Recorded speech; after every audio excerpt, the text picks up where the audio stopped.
کرتے ہیں international news کا اور آپ کو بتائیں کہ G7 ممالک نے ایران پر انسانی حقوق کی خلاف ورزیوں پر اضافی پابندیاں عائد کرنے پر اتفاق کر لیا۔ جرمنی کی وزیر خارجہ اینا لینا بیربوک نے G7 وزرائے خارجہ کے اجلاس کے بعد کہا، ایران نے بین الاقوامی ایٹمی توانائی ایجنسی کو جواب دینے سے انکار کر دیا۔ ایرانی رویے کے باعث اضافی پابندیاں لگانے پر اتفاق کیا گیا ہے۔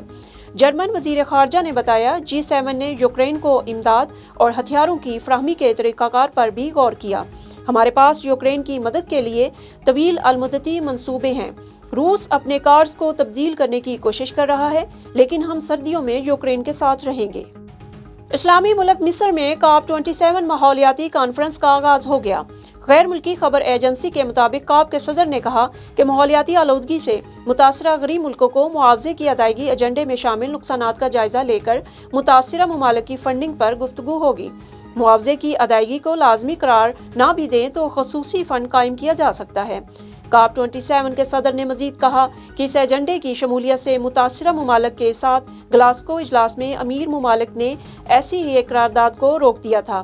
پاکستان ماحولیاتی آلودگی میں حصہ دار نہ ہونے کے باوجود شدید متاثرہ ممالک میں شامل ہے۔ ابوظہبی متحدہ عرب امارات نے عالمی وبا قرار دیے جانے والے کرونا وائرس سے بچاؤ کے لیے عائد کردہ تمام پابندیاں ختم کرنے کا اعلان کر دیا ہے۔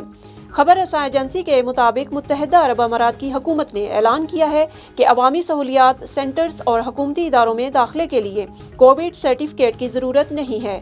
حکومتی اعلان کے تحت ہسپتالوں اور صحت کے مراکز میں ماسک پہننا لازمی ہوگا۔ کورونا پابندیوں کے خاتمے کا اطلاق پیر 7 نومبر صبح 6 بجے سے ہوگا۔